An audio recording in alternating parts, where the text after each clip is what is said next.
बाहेर येत आहे आणि त्याचे पडसाद नक्की कसे उमटतायत पाहणं महत्त्वाचं असेल। तुर्तास धन्यवाद दिलेल्या सगळ्या सविस्तर माहितीबद्दल आणि बातमीबद्दल।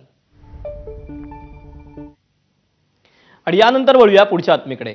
महापालिका निवडणुकीत उमेदवारी मिळवण्यासाठी जोरदार राडे झाले। यात भाजपच्या तिकिटावर उमेदवारी मिळवण्यासाठी इच्छुकांची संख्या मोठी होती। त्यातील अनेकांना उमेदवारी मिळाली नाही म्हणून त्यांनी आक्रोश केला।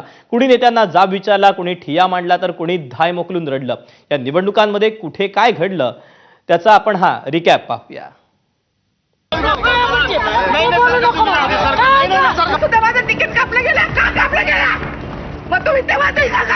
आज आमच्यासारख्या निष्ठावान कार्यकर्त्यांना डावलून हे असे गुन्हेगार लोकांना हे करते तिकीट देत आहे।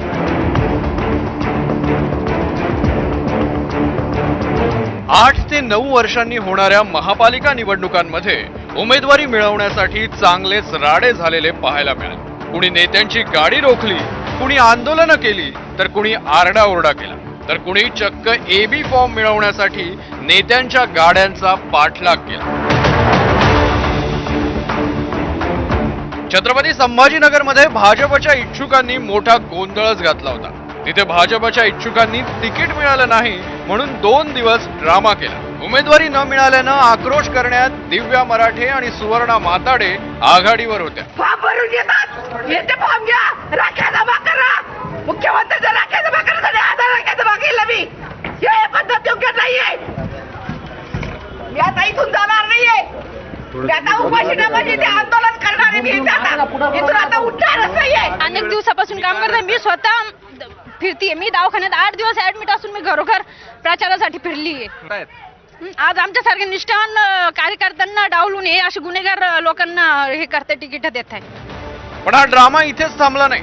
काहींनी तर अतुल सावेंच्या गाडीवर काळी शाई फेकली।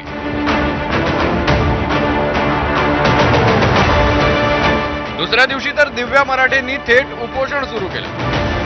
नाशिकमध्ये भाजपातील इच्छुक उमेदवारांनी एबी फॉर्म मिळवण्यासाठी भाजपचे शहराध्यक्ष सुनील केदार यांच्या कारचा पाठलाग केला। अखेर शहराध्यक्षांच्या कारनं बंगल्यात प्रवेश केला आणि इच्छुकांनी बंगल्याकडे धाव घेतली।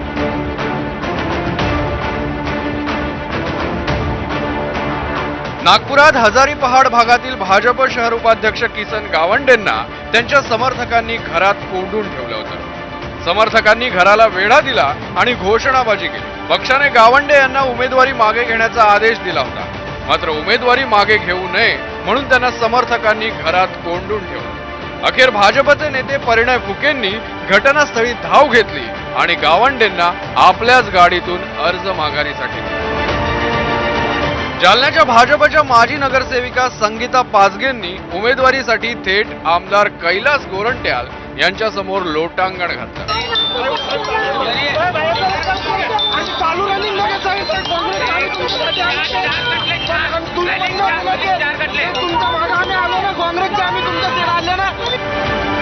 पुण्यातील शिवसेनेच्या इच्छुक उमेदवारानं केलेल्या या कृत्यानं सगळ्या राज्याचं मनोरंजन झालं।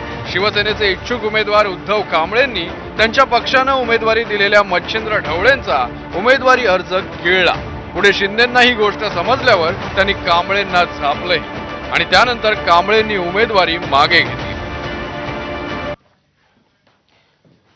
पुण्यातही आक्रोशाची अशीच एक घटना घडली। पुण्याच्या प्रभाग क्रमांक 2 मधून भाजपनं पूजा मोरेंना उमेदवारी दिली होती, पण सोशल मीडियावर झालेल्या ट्रोलिंग नंतर पूजा मोरेंना उमेदवारी मागे घ्यावी लागली। या पूजा मोरेंनी काही दिवसांपूर्वीच भाजपात प्रवेश केला होता।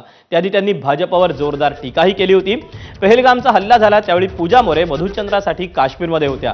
तिथे असताना त्यांनी भाजपसह मोदी आणि फडणवीसांवर टीका केली होती। याचे जुने व्हिडिओ पूजा मोरेंना भाजपनं उमेदवारी दिल्यानंतर व्हायरल झाले। त्यामुळे अनेकांनी भाजपला ट्रोल केलं। हे ट्रोलिंग इतकं वाढलं की पूजा मोरेंना अखेर उमेदवारी मागे घ्यावी लागली। उमेदवारी अर्ज मागे घेताना पूजा मोरे या ढसाढसा रडल्या।